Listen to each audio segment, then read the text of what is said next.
اللہ الرحمن الرحیم۔ السلام علیکم دوستوں، ہزاروں سال پہلے ملک شام میں ایک قوم رہا کرتی تھی۔ اس قوم کا نام سران تھا، اور اللہ نے اس قوم کی اصلاح کے لیے ایک اپنے نبی کو معبود کیا جس کو زمانہ آج بھی ایوب علیہ السلام کے نام سے پہچانتا ہے۔ حضرت ایوب علیہ السلام بہت مالدار، خوبصورت، اپنے قبیلے کے سردار اور نہایت ہی عبادت گزار تھے۔ آپ کے 7 بیٹے اور 7 بیٹیاں ہوا کرتی تھی۔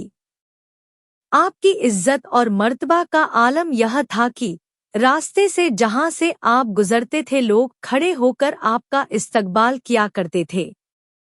امام علی علیہ السلام نے فرمایا، جب اللہ کسی کو عزیز رکھتا ہے تو اسے صبر سے آزماتا ہے، تو بس اللہ نے اپنے بندے ایوب کا امتحان لینا شروع کر دیا۔ حضرت ایوب علیہ السلام کی ساری اولاد مر گئی اور ساری دولت ختم ہو گئی۔ اس کے ساتھ اللہ نے ایوب کو ایسی بیماری دی جس میں حضرت ایوب علیہ السلام کا گوشت گلنے لگا، یہاں تک کہ ہڈیاں تک آشنا ہونے لگی۔ بس دنیا نے اپنا روپ بدلنا شروع کر دیا۔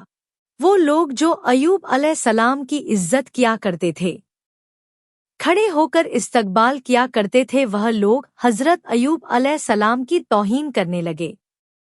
یہ کہنے لگے اللہ اسے ناراض ہے، اللہ کا عذاب ہے ایوب پر، یہ کوئی نبی نہیں، یہ کوئی نبی نہیں بلکہ بے انتہا گناہگار انسان ہے، یہاں تک کہ ایوب علیہ السلام سے کوئی بات تک نہیں کرتا تھا۔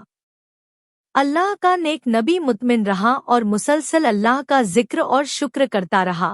لوگوں نے یہ فیصلہ کیا، جو بیماری ایوب کو ہے ایسا نہ ہو یہ ہمارے بچوں کو ہو جائے، اٹھاؤ ایوب کو، اسے ہمارے محلے میں رہنے کا کوئی حق نہیں، بس لاٹھیوں اور کپڑوں میں لپیٹ کر ایوب علیہ السلام کو کچرے کے ڈھیر میں پھینک آتے ہیں۔ بس ایوب علیہ السلام کے ساتھ ان کی بیوی اور ایوب علیہ السلام مطمئن رہ کر اللہ کا ذکر کرتے ہیں، شکر کرتے ہیں۔ جب کھانے کے لیے کچھ نہ بچا تو ایوب علیہ السلام کی زوجہ لوگوں کے گھروں میں جا کر کام کیا کرتی تھی۔ وہاں جو تھوڑی سی اجرت ملتی تھی اس میں سے حضرت ایوب علیہ السلام کا علاج کراتی تھی، لیکن ایوب علیہ السلام اللہ کا ذکر اور شکر میں مصروف رہتے تھے۔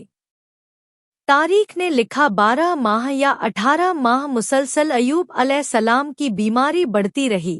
ایک دن آپ کی زوجہ نے کہا، اے اللہ کے نبی، آپ اللہ سے دعا کیوں نہیں کرتے کہ اللہ آپ کو شفا عطا کرے؟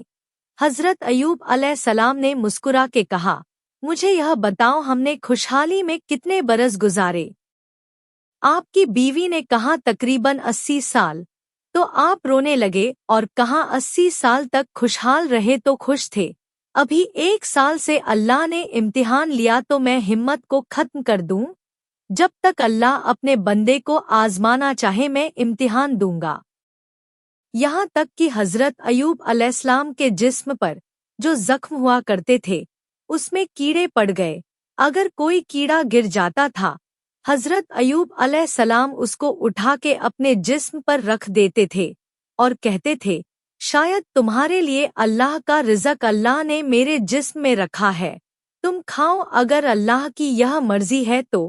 بس جب لوگوں نے حضرت ایوب علیہ السلام کی زوجہ کو کام دینے سے بھی انکار کر دیا، لوگوں نے یہ چاہا کہ ایوب کی بیوی ہمارے محلے میں آتی ہے، ایسا نہ ہو کہ یہ ایوب کے ساتھ رہتی ہے، ایوب کی بیماری ہمارے بچوں کو نہ لگ جائے، اس کو کوئی بھی محلے میں نہ بلائے گا۔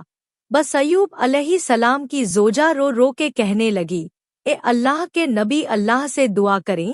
تو ایوب علیہ السلام نے اپنے ہاتھوں کو اٹھا کر کہا، اے اللہ، یقیناً تو رحم کرنے والا ہے، اپنے بندے پر رحم کر۔ بس یہ کہنا تھا تو آواز غیب آتی ہے، ایوب اپنا پاؤں زمین پر مارو، وہاں سے چشمہ نکلے گا، اسے نہاؤ۔ بس ایوب علیہ السلام نے اپنے پاؤں زمین پر مارا، وہاں سے چشمہ نمود ہوا۔ ایوب علیہ السلام نے جیسے ہی اس پانی کو اپنے جسم پر لگایا، اللہ کے فضل کرم سے ایوب علیہ السلام کی بیماریاں ختم ہو گئی اور وہ پھر سے جوان ہو گئے